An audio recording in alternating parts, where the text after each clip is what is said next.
자, 오늘 말씀의 제목을 다 같이 한번 말해봅니다. 아하스 왕의 악행. 한 번만 더 말해봅니다. 아하스 왕의 악행. 자, 오늘 마치 춘추 전국시대처럼 오늘 열왕기하 16장 또 17장 이렇게 해서 유다를 중심으로 해서 많은 전쟁이 일어나는데요. 오늘 16장에는 네 왕이 등장을 합니다. 첫째, 유다의 왕은 누구죠? 아하스. 아하스 왕은 12대 왕이죠. 12대 왕. 그 다음에 북이스라엘 누구죠? 베가.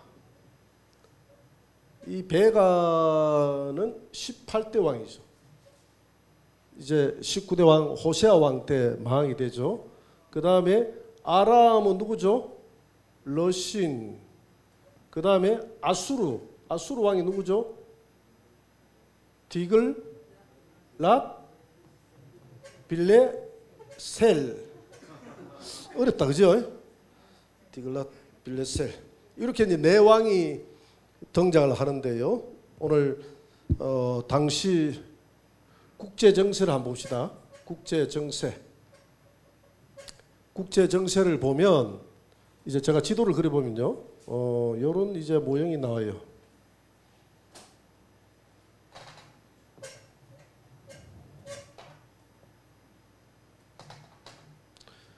자, 여기서 조금 당겨가지고 이제 남북으로 나눠져 있죠. 남유다, 이제 북이스라엘, 그리고 이쪽에는 페르시아만이고, 이거 유프라데스 강, 이 티그리스 강, 이쪽 위쪽에 이 나라가 일어나는 나라가 아수르라는, 아시리아. 여러분 여기는 아수르다 했는데 아수르 또는 아시리아 라는 나라가 이제 신흥 강국으로 일어나서 서진 정책을 펼치고 있었습니다. 요 왼쪽에는 큰 나라가 있었는데 이 나라가 누구죠? 아람이라는 나라가 있었고요. 여기는 에돔,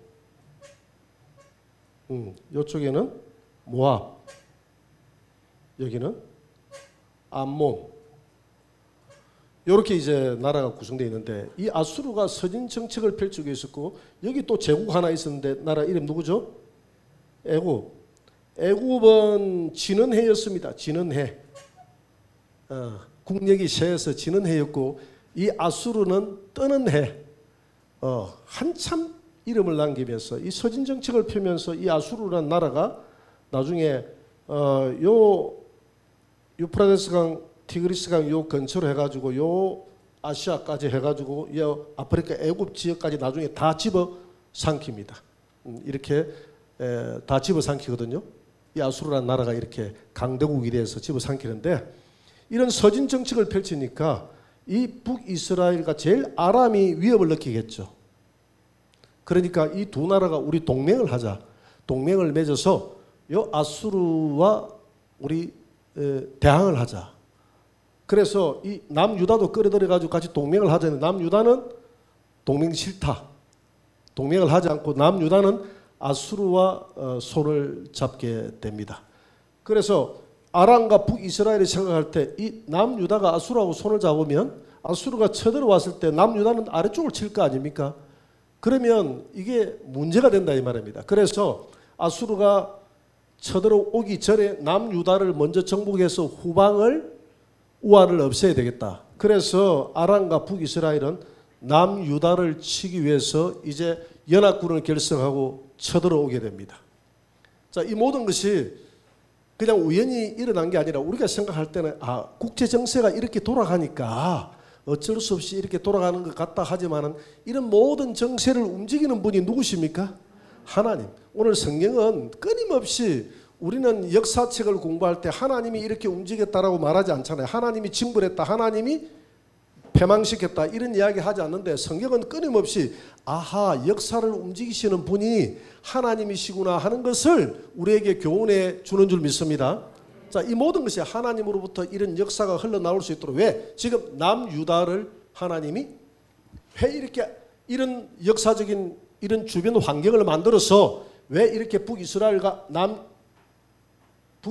아람이 남유다를 쳐들어올 수밖에 없게 만들었느냐 하면 남유다를 혼내주려고. 누가? 하나님이 징계해서 이들로 하여금 깨닫게 하려고 하나님이 이런 역사를 움직여갔다 이 말입니다. 왜? 남유다에 왕이 이때 당시 누구냐면 아하스의 악행 때문이었습니다. 아하스의 엄청난 이 악행 때문에 하나님이 이런 전쟁을 일으켰다 이 말입니다. 아람과 북이스라엘을 끌어들였다 이 말이죠. 그러면 어떤 악행을 했는지 16장 2절 3절을 한번 봅시다. 같이 한번 읽어봅시다. 아하스가 왕이 될 때 나이가 20세라 예루살렘에서 16년간 다스렸으나 그의 조상 다윗과 같이 아니하여 그의 하나님 여호와께서 보시기에 정직히 행하지 아니하고 이스라엘의 여러 왕의 길로 행하며 또 여호와께서 이스라엘 자손 앞에서 쫓아내신 이방 사람의 가정한 일을 따라 자기 아들을 불 가운데로 지나게 하며 두 가지죠. 두 가지. 첫째, 정직히 행하지 않고 무슨 숭배했다? 우상 숭배했다. 아하스가 우상 숭배했다. 그 다음에 이방인들의 가정한 일을 따라했다. 두 번째, 이방인들의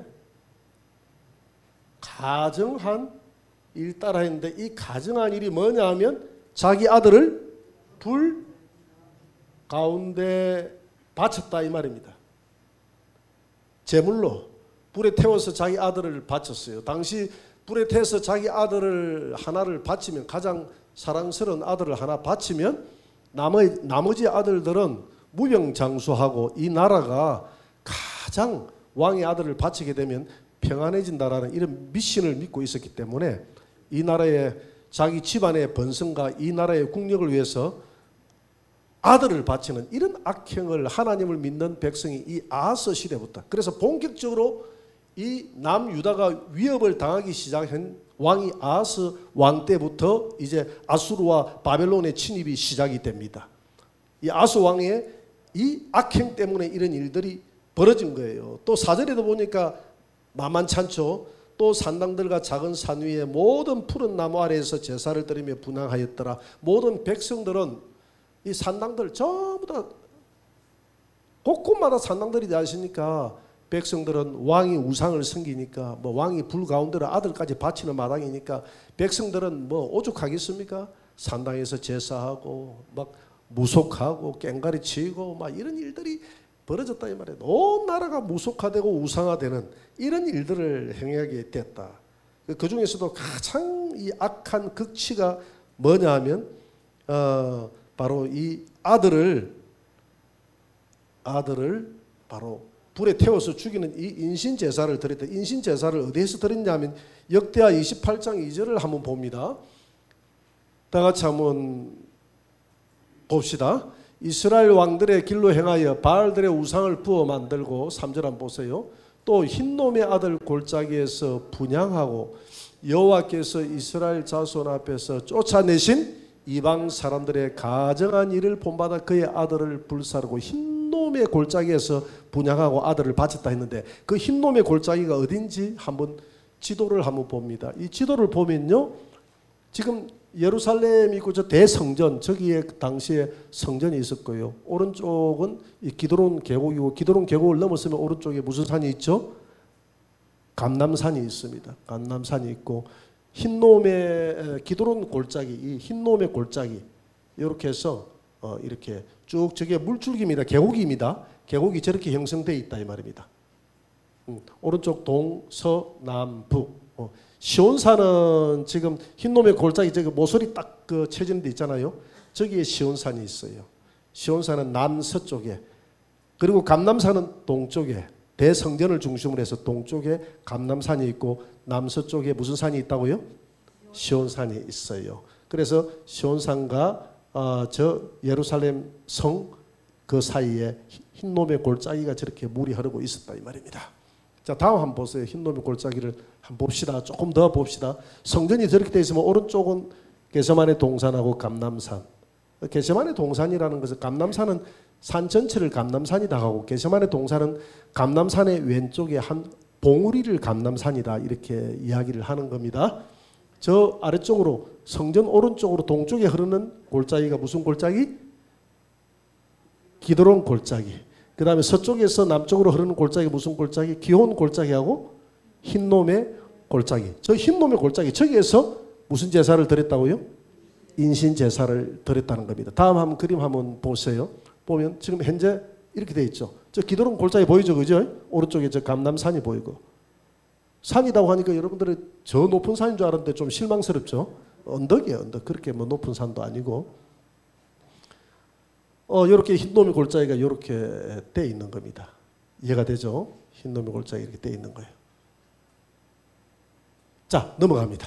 저 흰놈의 골짜기에서 나와가지고 아들을 분양해서 우상에게 경배해서 바치는 이런 악행을 누가 저질렀다고요? 이 아하스 왕이 저질렀습니다. 그래서 그러면 세 번째로 이 우상 숭배의 결과 어떤 일들이 일어났냐? 열왕기하 16장 오늘 5절을 한번 봅니다. 다 같이 이때의 아람의 왕 러신과 이스라엘 왕 르말라의 아들 베가가 예루살렘에 올라와서 싸우려 하여 아하스를 에워쌌으나 능히 이기지 못하니라. 자, 아람과 이스라엘이 쳐들어왔다. 아람과 이스라엘 침입. 이 침입을 통해서 공격을 받습니다. 여기서는 능히 이기지 못하더라라고 했는데 여러분 이게 말이 참 애매한데 능히 이기지 못한 게 아니라 엄청난 피해를 봤어요. 엄청난 피해를 봤어요. 이 내용을 역대하 기자가 조금 더 자세하게 설명한 게 있어요. 역대하 28장 5절에서 6절을 한번 봅니다. 한번 봅시다. 이 침입으로 말미암아서 어느 정도 피해를 입었는지 한번 봅시다. 그러므로 그의 하나님 여호와께서 그를 아스를 이 말입니다. 아람 왕 러신의 손에 넘기심에 그들이 쳐서 심히 많은 무리를 사로잡아 다메섹으로 갔으며 다메섹으로 많은 사람들을 끌고 갔다 이 말이죠. 또 이스라엘 왕의 손에 넘기심에 이중포로가 됐다 이 말 아닙니까? 그죠? 그가 쳐서 크게 살육하였으니 6절입니다. 이는 그의 조상들의 하나님 여호와를 버려서 이유는 그들이 왜 이렇게 당했느냐? 여호와를 버렸기 때문에. 르마의 아들 베가가 유다에서 하루 동안에 몇 명을 죽였다고요? 용사 12만 명을 죽였습니다. 그런데 능히 이기지 못하더라 이 말이 좀 이해가 안 되죠? 12만 명이 죽었는데요. 그리고 그뿐만이 아닙니다. 그 뒤에 8절 한번 보세요. 8절.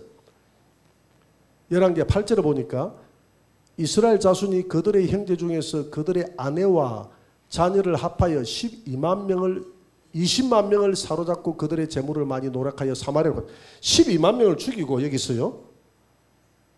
베가가 쳐들어와 가지고 이 남유다 자기 형제 나라 이 사람들을 용사들을 12만 명을 죽이고 20만 명을 끌고 갔대요. 당시 인구에 비하면 이거 완전 전멸이에요. 나라 자체가 없어지는 거예요. 그럼에도 불구하고 오늘 이 전멸을 당했는데 열왕기하 기자하고 또 역대하 기자하고 바라보는 시각이 다르죠. 역대하 기자는 볼 때는 여기가 거의 전멸한 것처럼 기록을 했는데 열왕기하 기자는 능히 이기지 못하더라 이렇게 기록을 해요. 왜 그러냐 하면 이 성경을 바라보는 관점의 차이. 왜냐하면 이 열왕기하 기자는 어떤 관점에서 봤냐면 이 남유다를 하나님과 언약한 백성이기 때문에 언약한 백성은 아무리 피해를 당해도 그건 하나님의 징계일 뿐이지 결코 하나님이 망하게 하지 않는다. 지게 하지 않는다. 왜? 하나님의 그 등불이 계속 왕들이 이어져야 되기 때문에 그런 관점에서 능히 이기지 못하더라. 능히 이기지 못하더라 이 말은 저들이 아람과 북이스라엘 당했다 이게 아니라 그 언약의 관점에서 볼 때 결코 상수리 나무는 다 캐가도 밑에 뿌리는 캐가지 못하더라. 뿌리까지 자르지 못하더라. 이런 관점에서 역사를 기록했기 때문에 오늘 열왕기하 기자가 이렇게 큰 피해를 당했음에도 불구하고 12만 명이 죽고 20만 명이 끌려가고 또 여기도 더 끌려갔다 했잖아요. 여기도 아람 나라도 그지? 이렇게 당했음에도 불구하고 능히 이기지 못하더라. 이런 표현을 썼다 이 말입니다. 이건 언약의 관점에서 썼어요. 그러니까 열왕기하 8장 19절을 한번 보면요. 열왕기하 8장 19절을 한번 보면 여호와께서 그의 종 다윗을 위하여 유다 멸하기를 절개하지 아니하셨으니 이는 그와 그의 자손에게 항상 등불을 주겠다고 말씀을.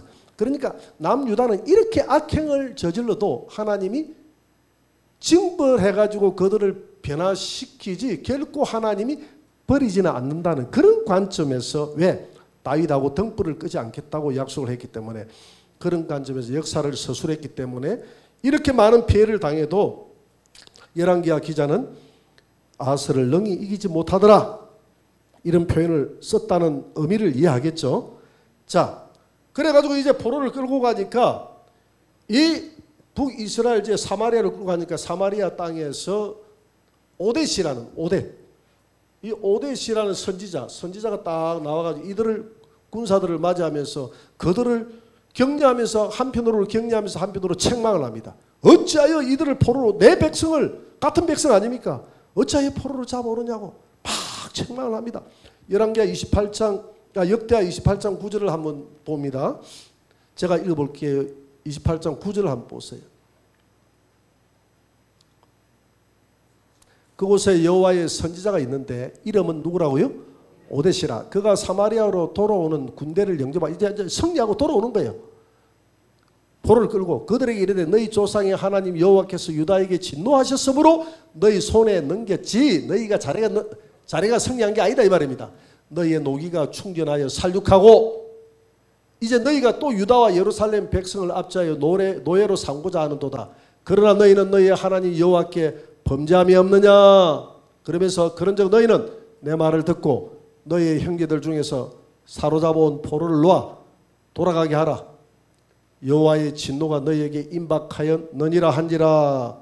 요렇게 해가지고 또 이 지역에 에브라임 지파 요 지역에 사는 에브라임 지파의 지도자들이 나와가지고 딱 막아가지고 빨리 돌려주라. 하나님의 진노가 우리에게 임할까 두렵다. 이 오뎃 선자도 우리 북이스라엘도 하나님이 지금 진노를 내릴 그 진노가 임박했는데 너희가 마치 잘해가지고 성성장구해가지고 남유다를 멸한 것처럼 하는데 천만에 하나님이 남유다를 멸하기 위해서 너희들을 잠시 심판의 도구로 썼을 뿐이지 너희들도 조만간에 너희들도 망한다 이 말입니다. 너희들도 죄 때문에 망한다. 똑같아 이 말이죠. 그러니까 교만하지 말라 이 말입니다. 내 백성을 돌려주라 이 말이에요. 교만하지 말고. 그래서 이들이 돌려줍니다. 이들이 다 그들에게 옷을 입혀서 모욕을 시켜서 신발을 신겨서 음식을 먹여서 또 어려운 사람들은 힘든 사람들은 연약한 자들은 나귀에 태워서 저 여리고까지 태워가지고 안녕 빠빠이 잘 가세요 하고 이렇게 인사하고 돌려보내게 됩니다. 자, 이렇게 했는데도 깨닫지 못하는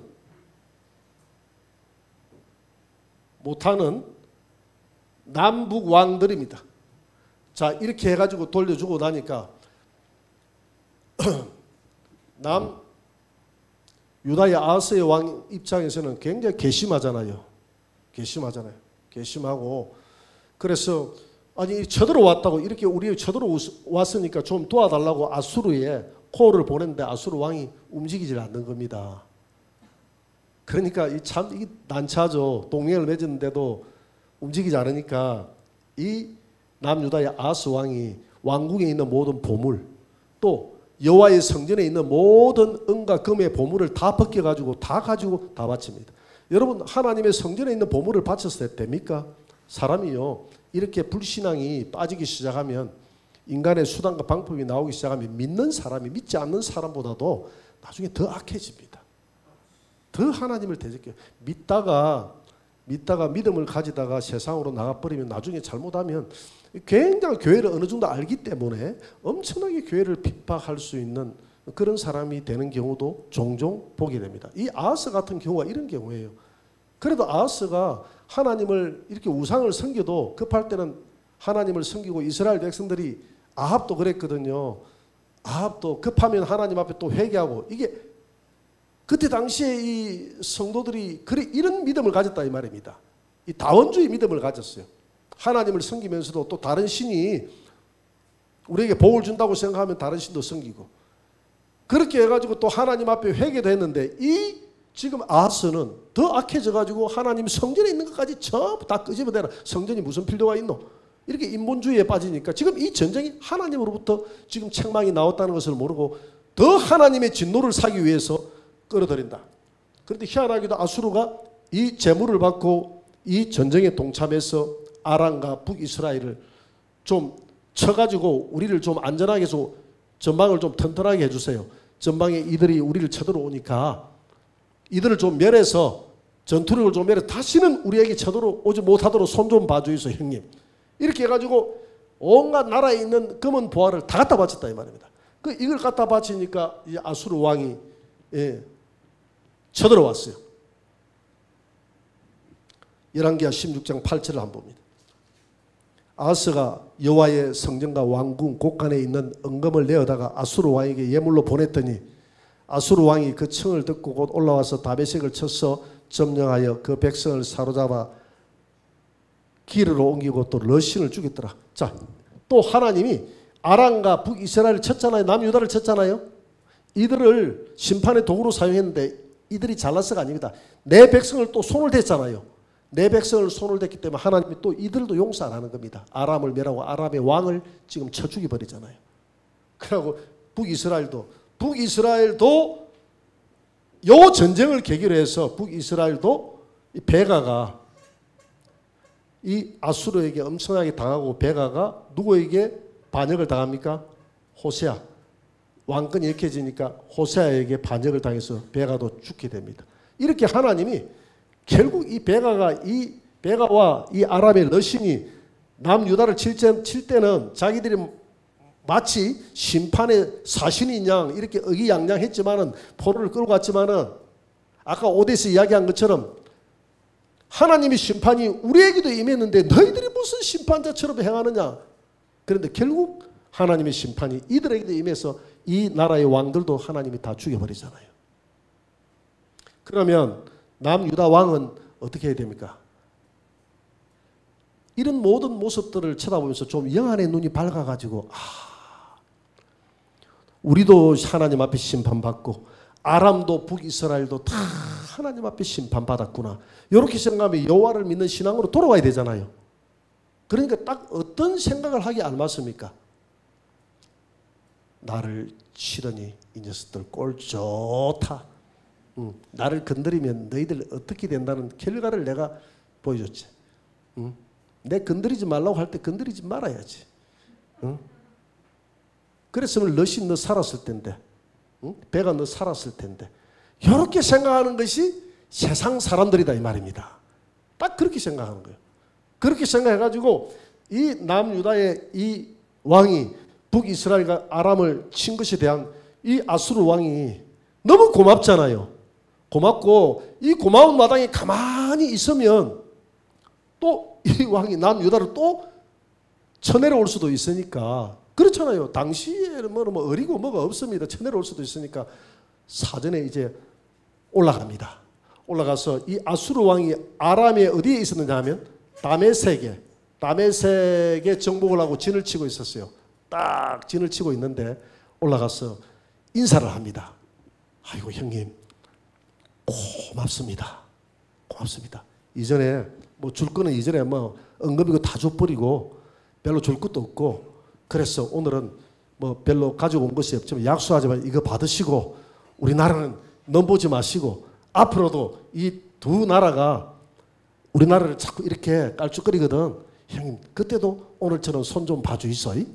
이렇게 해가지고 이렇게 다메섹에 올라가가지고 이제 인사를 하러 인사를 했어. 인사를 하고 딱 보니까 그래 동생 왔느냐. 그래 내가 네 손 들어줘가지고 내가 이들을 내가 해줬다. 이제 손 풀렸니? 예, 기분 좋습니다. 이래가지고 한번 이렇게 한번 쑥 둘러보니까 뭐가 있느냐 하면 우상의 제단이 하나 있는 거예요. 당시 이 아수르뿐만이 아니라 모든 나라들은 전쟁을 나가면 자기의 신들을 가지고 나갑니다. 이해가 됩니까? 당시의 전쟁은 신과 신의 싸움이라고 생각했거든요. 저 나라가 우리나라를 이긴다는 것은 저 나라의 신이 우리나라보다 더 강하다고 생각을 했습니다. 그렇게 생각하기 때문에 이 아수르도 전쟁을 할 때 자기들의 신을 가지고 왔다 이 말입니다. 그래서 이 다메섹 앞에 그 신상을 큰 신상을 세워놓고 그렇게 해서 전쟁을 했는데 이 아하스가 그런 데 관심이 많잖아요. 하나님께는 관심이 없고 그 우상에는 관심이 많죠. 가만히 보니까 야 신상이 조금 달라요. 우리 과거의 신상하고 아수르의 신상이 달라요. 좀 특이한 신상이야. 그래서 아하 이 아수르의 힘이 여기에 있구나. 이 힘을 내가 좀 뺏겨야 되겠다. 그래서 이 남유다의 이 아하스 왕이 이 유치원 때 이거 좀 미술 학원을 좀 다닌 것 같아요. 그래서 그 자리에서 신속하게 이 데싱을 합니다. 탁 스케치를 해가지고 척척척척척 해가 이렇게 해가 딱 그립니다. 딱 자기가 손으로 직접 그려요. 자기 손으로 직접 그리가 사진을 보내가 빨리 우리 이 나라에 우리아라는 제사장한테 가 보냅니다. 내가 돌아가기 전에 빨리 이 우상 하나 만들어 내놔라. 이 신상을 만들어라. 몰래 만들어라. 그래야 우리가 아수르와 같은 힘이 여기에 있지 않냐. 그렇다고 해서 하나님을 버리는 것은 아니다. 내가 하나님께도 물어볼 때가 있으면 물어볼 것이다. 그러니까 하나님도 많은 신들 중에 한 명이니까 하나님도 버리지도 않고 가만히 놔두고 그래가지고 여러분들이 그 뒤에 10절 한번 보세요. 10절 열왕기하 16장 10절을 한번 떼어올 수 있으면 한번 떼어보세요. 열왕기하 16장 10절 여기까지는 오늘 내가 안 하는 건데 보니까 시간이 너무 짧아서 조금 더 해야 되겠다. 10절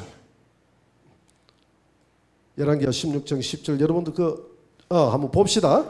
아하스 왕이 아수르 왕 디글랏 빌레세를 만나러 다메섹에 갔다가 거기 있는 제단을 보고 바로 이 제단 그죠? 전령터에 가지고 온 이 제단을 보고 아하스 왕이 이게 다메섹의 제단이 아닙니다. 다메섹으로 가지고 온 누구 아수르의 제단이에요. 제단을 보고 아하스 왕이 그 제단의 모든 구조와 제도의 양식을 그 자리에서 자기 착착착착 그랬잖아. 그지? 자기 그래가지고 제사장 우리아에게 보냈더니 11절 한번 보세요. 11절 아하스 왕이 다메섹에 돌아오기 전에 제사장 우리아가 아하스 왕이 다메섹에 보낸 대로 모두 행하여 제사장 우리아가 제단을 만든지라. 그러니까 돌아오기 전에 만들었더니 아마 한심도 못 자고 다 달아붙어가지고 그 충성심이 대단한 거죠. 하나님께 대한 이런 충성심이 있었으면 이 나라가 살았을 텐데 이 사람에게 충성한다고 이래가지고 다 망하는 거예요. 다 망하는 거예요. 그런데 12절 한번 그 다음 12절 한번 쭉 한번 읽어봅시다. 12절부터 한번 쭉 한번 그 해보세요. 이제 왕이 돌아왔어요. 다메섹에 돌아와 제단을 보고 제단 앞에 나와 그 위에 또 제사를 드렸다고 그랬어요. 이 제사를 드리면 이 위대한 나라의 위대한 신에게 제사를 드리면 우리나라에 힘을 줄 줄 알고 13절 한번 보세요. 자기의 번제물과 소제물을 불사르고 또 전제물을 붓고 수원제 짐승의 피를 그 제단에 뿌리고 또 여호와의 앞 성전 앞에 있던 노 제단을 새 제단과 여호와의 성전 사이에 옮겨다가 그 제단 북쪽에 두니라. 아하스 왕이 제사장 우리아에게 명령하여 이르되 아침 번제물과 저녁 소제물과 왕의 번제물과 그 소제물과 모든 국민의 번제물과 그 소제물과 전제물을 다 이 큰 제단 위에 불사르고 또 번제물의 피와 다른 제물의 피를 다 그 위에 뿌리라. 오직 노 제단은 내가 주께 여쭐 일에만 쓰게 하라. 이게 무슨 말이냐면 여호와께 드릴 이 번제를 방금 우리아가 만든 거기에다가 다 드리라 이 말입니다. 하나님의 성전을 폐해버렸어요. 거기에 다 드리는 거예요. 그리고 성전에 보면 여러분들 그게 물두멍 있잖아요. 그죠? 물두멍 이렇게 딱 들어가는 물두멍 아래에 보면 이렇게 거기에 황소가 딱 이렇게 12마리가 동서남북으로 세 마리 받치고 있다 했잖아요. 그 물두멍을 딱 떼내고 그 위에 이 우상의 번제단을 그 위에 또 만드는 거예요. 이렇게 해가지고 여호와를 섬기는 제단을 전부 다 누구를 섬기는 제단으로 바꿔버렸다? 우상 섬기는 어느 나라에? 아수르 나라의 우상 섬기는 제단으로 바뀌어버렸는데 그러면서도 오늘 그러잖아요. 노 제단은 내가 주께 여쭐 일에만 쓰게 하라. 이게 무슨 말입니까? 하다가 안 되면 그 가가지고 똑똑똑똑 여호와 하나님 계십니까? 이렇게 지금 점치는 거예요. 이렇게 흔들면서 지금 그렇게 생각하는 거예요. 누가? 아하스가 하나님을 마치 꼭 필요할 때 여호와는 없으면 안 된다. 여호와는 딱 노 제단을 두고 내가 이 신들에게 제사를 지내다가 그래도 안 되면 내가 여호와 신한테 내가 한번 그래도 여호와 신을 없애버리면 내가 물어볼 수가 없어요. 이게 뭐냐면 꼭 그 어려울 때 점쟁이 찾아가가지고 비나이다 비나이다 하고 물어보는 꼭 그런 신앙을 가진 사람이 누구다고요? 아하스. 이 아하스가 그런 신앙을 가졌다. 자, 아하스가 그런 신앙을 가졌는데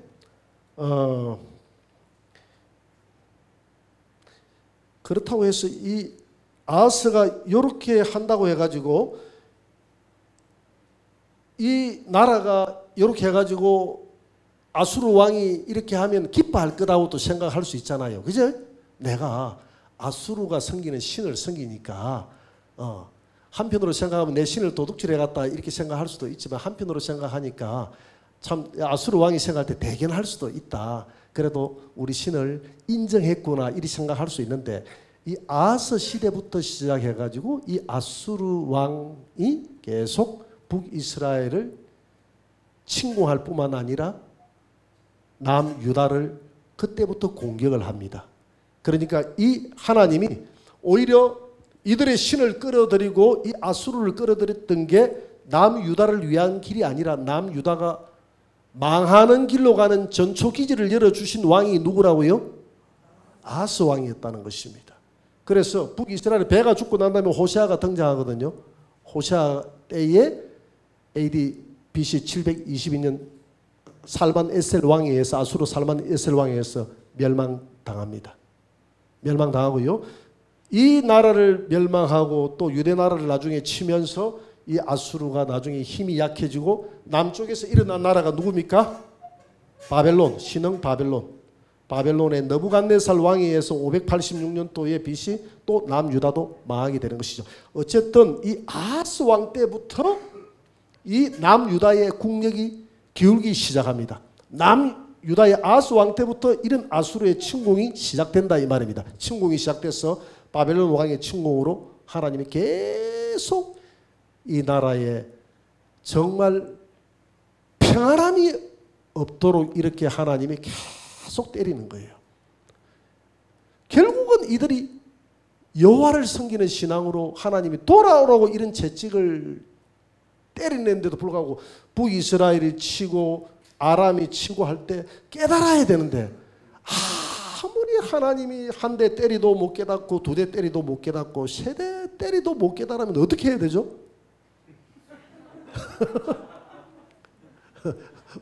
지난번 우리 형님 이야기했는데 우리 형님이 방학 때만 찾아오면 나 겁이 나요. 우리 형님 방학 때만 찾아오면 나는 그때 공부를 잘했는데 우리 형님 눈에는 안 차는 것 같아. 제가 뭐 이렇게 지난번 우리 형님한테 쫓겨다니면서 내가 회초리 맞았다 그랬잖아요. 여러분들이 생각할 때 목사님 공부를 얼마나 못했으면 그렇게 형님이 따라다니면서 회초리를 때렸을까 그렇게 생각하는데 사실 그때 내가 공부를 그렇게 못한 건 아니었어요. 공부는 괜찮았는데 내가 볼 때는 잘했는데 내가 옆집에도 우리 옆집에 있는 친구한테도 내가 자랑하고 막 이렇게 할 정도로 니는 몇 점 받았니? 나는 뭘 받았다. 술을 받았다. 우를 받았다. 나는 자랑했는데 우리 형님이 가지고 오면 이게 못한 거야. 못한 거야. 그렇게 방학 때만 되면 형님이 나를 회초리를 가지고 때리는 거예요.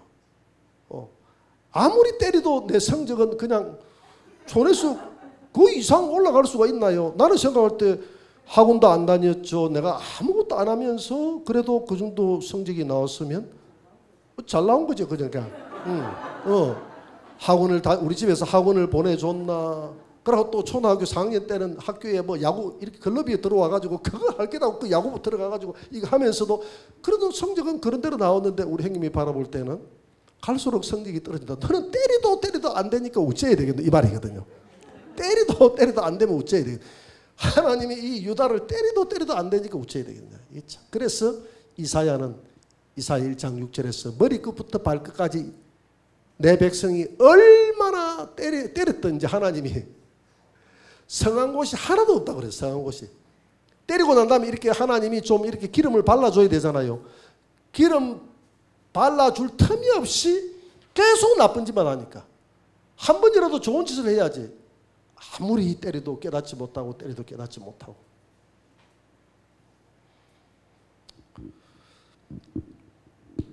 이사야 6장 9절 한번 봅니다. 이사야 9장 6절. 6장 9절. 여호와께서 이르시되 가서 이 백성에게 이르기를, 이사야 보고 하는 말입니다. 너희가 듣기는 들어도 깨닫지 못할 것이요 보기는 보아도 알지 못하리라 하며, 이 백성의 마음을 둔하게 하며 그들의 기가 막히고 그들의 눈이 감기게 하라. 염려컨대 그들이 눈으로 보고 귀로 듣고 마음으로 깨닫고 다시 돌아와 고침을 받을까 하노라 하시기로. 하나님이 고침 받을까 두렵다 이 말은 돌아오지 마라 이 말이 아니고, 하도 안 돌아오니까 진짜 저 녀석들 하나님의 그 심령을 반어법적으로 이야기한 거예요. 이해가 됩니까? 하나님 심령을 고침 받을까 두렵다, 징그럽다. 고침 받을까, 사람 돼가지고 집에 들어올까 봐 징그럽다, 이런 이야기 하는 거예요. 진짜 사람 돼가지고 돌아오기를 원하는 부모님의 마음, 그 녀석 하도 애를 미해가지고 사람 돼서 돌아올까 봐 나 겁난다, 이렇게 이야기하는 거예요. 지금 하나님 그 말, 고침 받을까 겁난다 이 말 아닙니까? 그죠?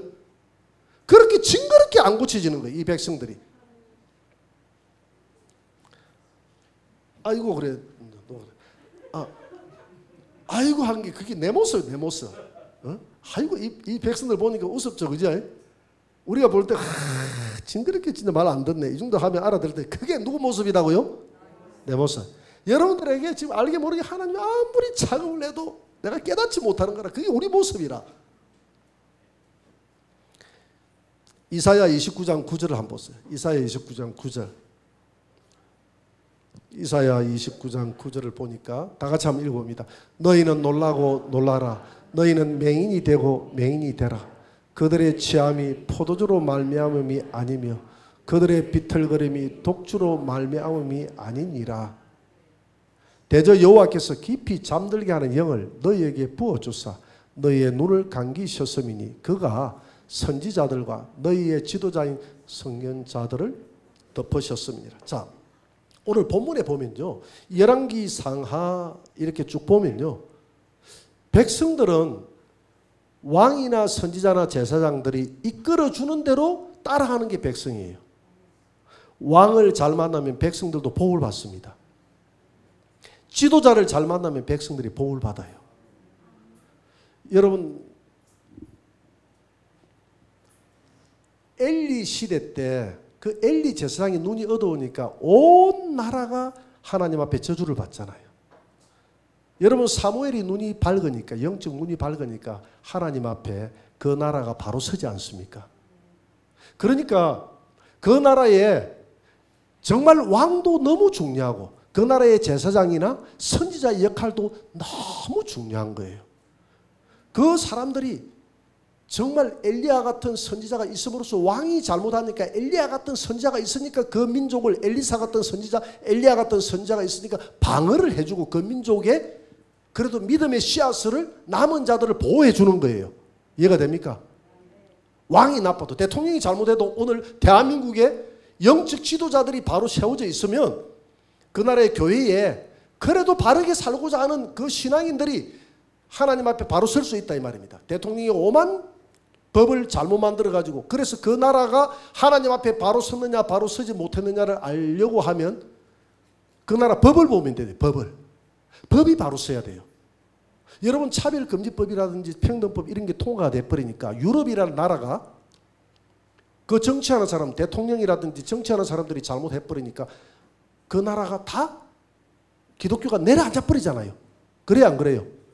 자, 그런 법이 통과될 때 기독교 목회자들이 거기에 나서가지고 막 저항하며 싸우고 그렇게 해서, 그렇게 하면 비록 통과가 될지라도 그 목회자의 부러지점이 유럽에 있는 많은 교회들을 살렸을 거예요.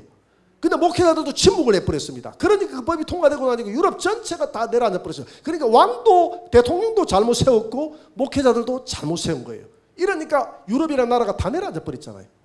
그래요, 안 그래요? 그래, 그 나라의 법을 보면 알아요, 법을. 그래서 우리나라의 법이 지금 이 차별금지법이라든지 이런 평등법이라든지 이런 뭐 우리 사학법, 사학을 갖다 다 기독교 이 사학법이 통과되면 기독교 사학도 없어집니다. 이런 법, 과거에 이런 거 없애자. 또 뭡니까? 요즘 학생 인권 조례, 그죠? 이런 거, 또 낙태법, 이런 것들이 다 하나님 반하는 법이거든요. 이런 법들이 잘못되면 그 나라가 내려앉습니다. 이런 법을 누가 만듭니까? 대통령과 국회의원들이 만들잖아요. 그죠? 그러니까 정치하는 사람들이 이 법을 바로 해야 되고요. 또 그 다음에 더 중요한 것은 비록 그런 정치하는 사람들이 잘못돼도 영적 지도자가 바로 세워지니까 그 나라에 많은 사람이 넘어갈지라도 영적 지도자를 따르는 사람이 있습니까? 없습니까? 있잖아요. 그 사람들을 무슨 자라고 합니까? 남은 자 있잖아요. 그 유럽은 남은 자도 없어요. 지금 유럽은 다 넘어가 버리니까. 그래서 그 나라가 그래도 정말 하나님 앞에 영적 지도자라도 바로 세워져 있으면 나라가 바로 가는데, 지금 이 열왕기 상하를 보면 전부 왕들 때문에 이런 문제 생기지 않습니까? 왕이 잘못하니까 백성들 다 따라가잖아요. 왕이 우상숭배하니까 백성들 다 우상숭배하고 이런 문제가 생기지 않습니까? 이런 문제가 생기고, 그 다음에 선지자들도 있었지만 선지자들도 많은 선지자들은, 여러분들은 뭐 여기 보니까 이사야도 나오고 오늘 오뎃도 나오고 엘리야도 나오고 엘리사도 나오지만은 그들 선지자만 있은 게 아닙니다. 수백 수천 명의 선지자들이 있었어요. 선지 학교도 있었고. 그런데 다 거짓 선지자라고 그랬어요.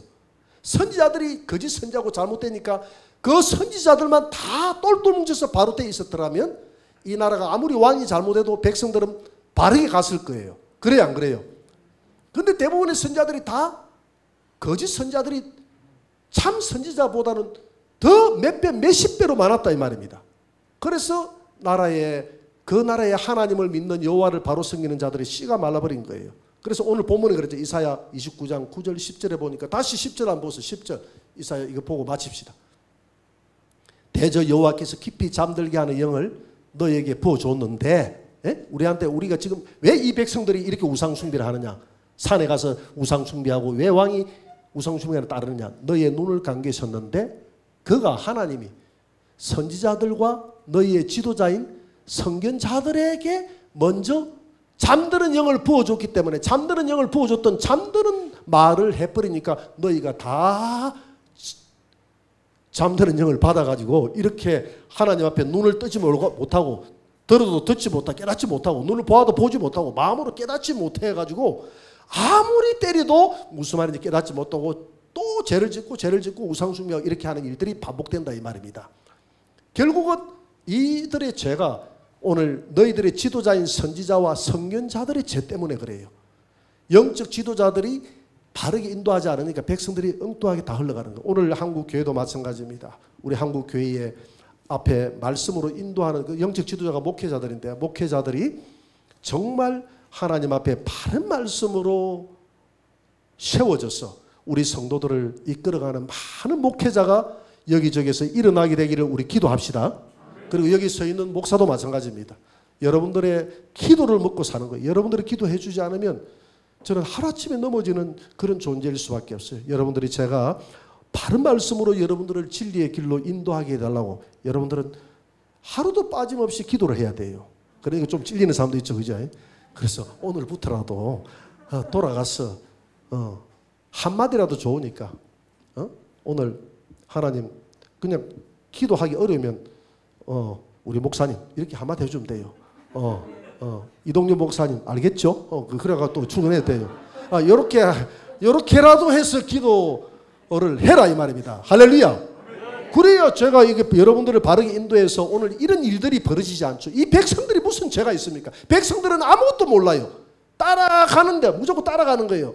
그러니까 여러분 영적 지도자들에게, 선견자와 선지자들에게 잠자는 영을 하나님이 부어줘 버렸기 때문에 너의 백성들이 다 졸게 돼 있다고 오늘 이사야를 보고 그러잖아요. 그러니까 잠자는 영이 제게 부어지지 않고 영적으로 깨어나는 영이 부어져서, 비록 이 나라의 차별금지법이나 잘못된 법이 통과되어서도 안 겠죠. 통과된다 한다 할지라도 우리는 영적으로 깨어 있으면 우리가 바른 길로 갈 수 있지 않습니까? 할렐루야. 그래서 우리 성도들은 정말 진리의 길, 좁은 길, 바른 길을 갈 수 있도록 우리 늘 저를 위해서 기도해 주시고, 여러분들이 이 모습이 여러분들의 모습이기 때문에 여러분들이 늘 자신들을 돌아볼 수 있는, 그리고 깨닫는 저와 여러분들이 되시기를 주의 이름으로 축원합니다.